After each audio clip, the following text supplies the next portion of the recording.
Hey there, Kevin here with another episode of the Feel Good English podcast, coming to you from the lovely, beautiful, fun city of Denver, Colorado. How are you? What are you doing out there? I can see you. Today's episode, I'm going to talk about a book called The One Thing. This book is by Gary Keller and Jay Papasan. These two guys are very successful realtors, two guys in the real estate industry, meaning they sell property and houses. And they've also written a lot of books, including this one, The One Thing. This book is all about success coming from focusing on one thing.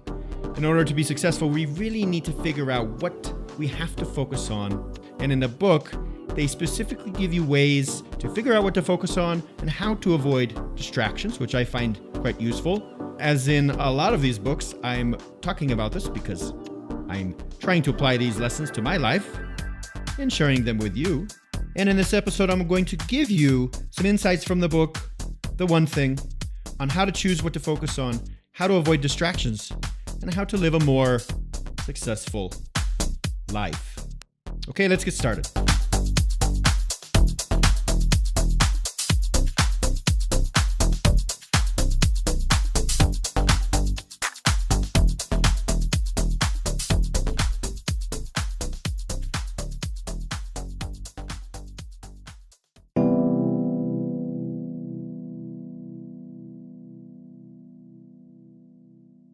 So the first lesson in the book that I'm going to talk about is all about thinking big. Failing to think big can limit your opportunities. If you don't think big enough, meaning about your future, about your goals, if you don't think big enough, you might miss out on some of the opportunities you will have in the future. A couple examples from the book. Mr. Guinness, the founder of Guinness beer, an Irish beer, maybe you know it, it's that nice, heavy, thick, black, creamy beer. Not a big fan of it. I like my beer to be a little crispier, a little more bubbly, but it can be good. You ever had a car bomb shot? Anyway, getting sidetracked here. When Guinness founded his company in the 1700s, he signed a 9,000-year lease on the property. A lease is when you rent something and you make a contract to rent that property. So Mr. Guinness wasn't thinking, well, let's just do a 5-year lease and see if this works. He signed a 9,000-year lease on the building where he makes beer. The brewery. Thinking big.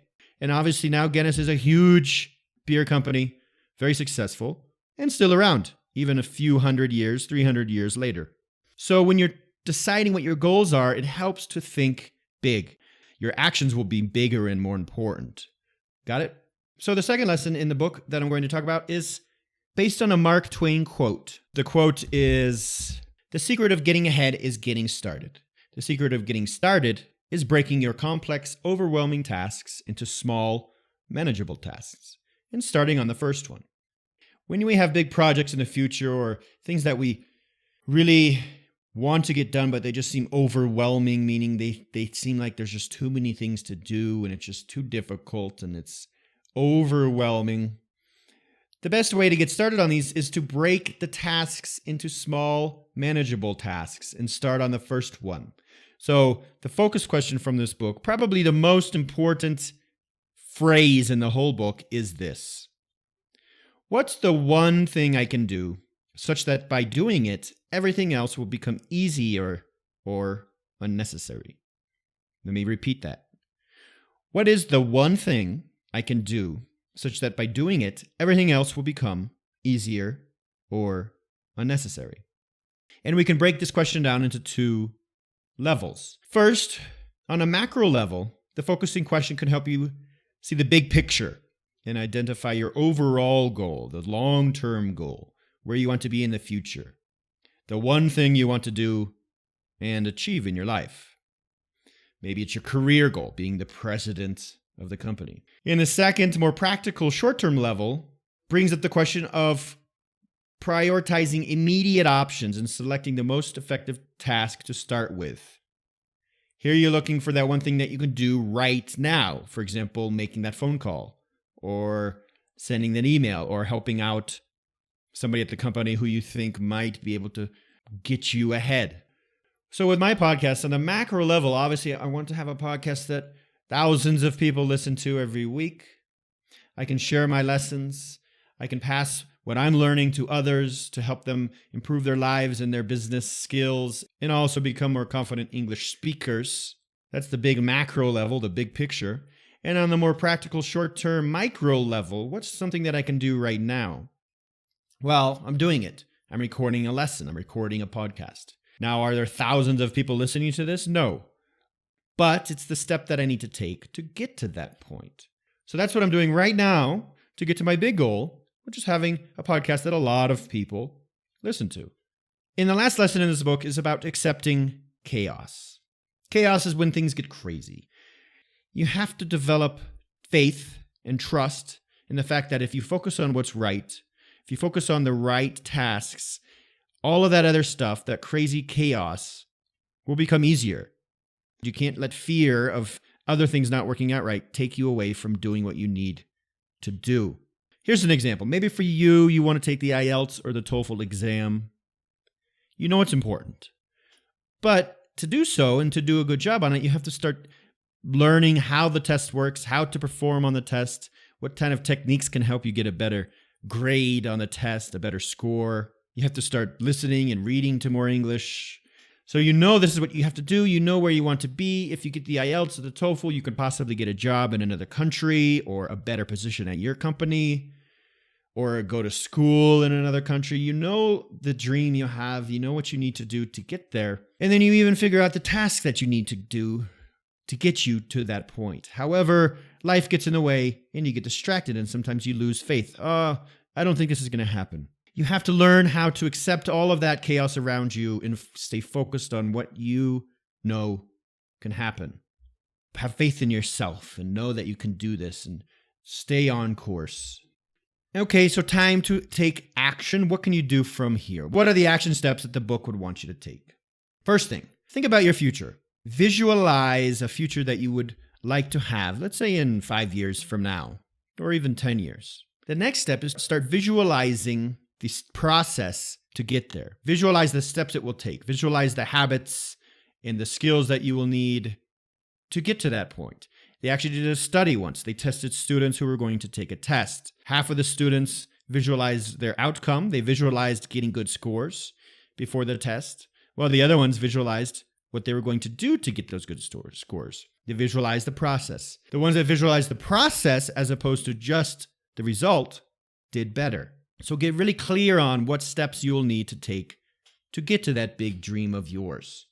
Next step, ask yourself the focus question every day. What is the one thing that I can do right now that will make everything else easier or unnecessary? And remember, go from the macro level to the micro level, the big dream and the small steps to get there. Last one, learn to trust your big ideas. Learn to trust that you are doing the right tasks to get you to the right goals, and all of the other distractions are taking you away from where you want to be. Those other distractions, those tasks will figure themselves out, or they will get easier the more you focus on your main goals. Learn to delegate things to other people. Learn to prioritize what you need to get done. And have faith in the process. Don't get distracted.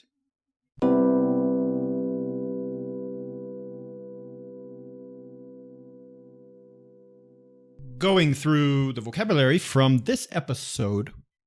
In the beginning of the episode at around 22 seconds, we're talking about the authors of the book, The One Thing.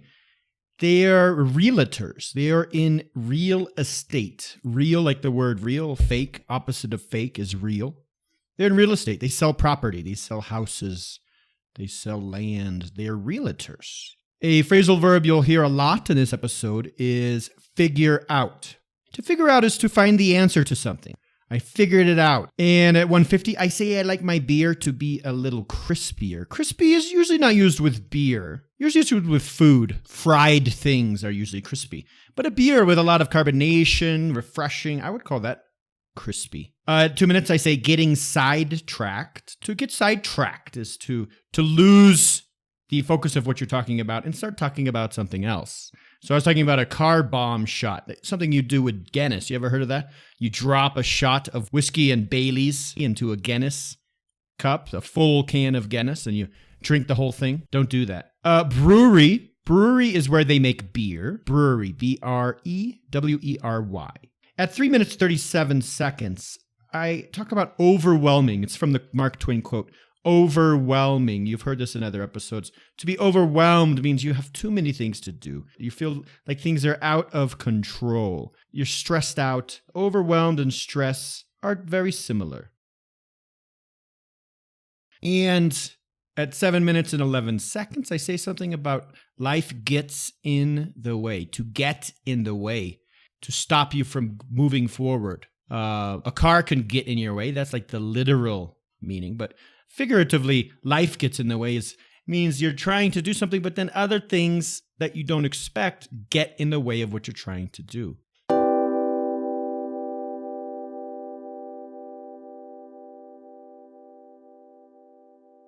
Great book. This book is going to help me a lot. I hope it helps you a lot. If you want to know more about the book, go to feelgoodenglish.com. Transcripts to this episode are available for members, and you can become a member for free. And your joke for the day. There's 2 fish in a tank. And one fish says to the other fish, "Hey, how do you drive this thing?" Bye-bye.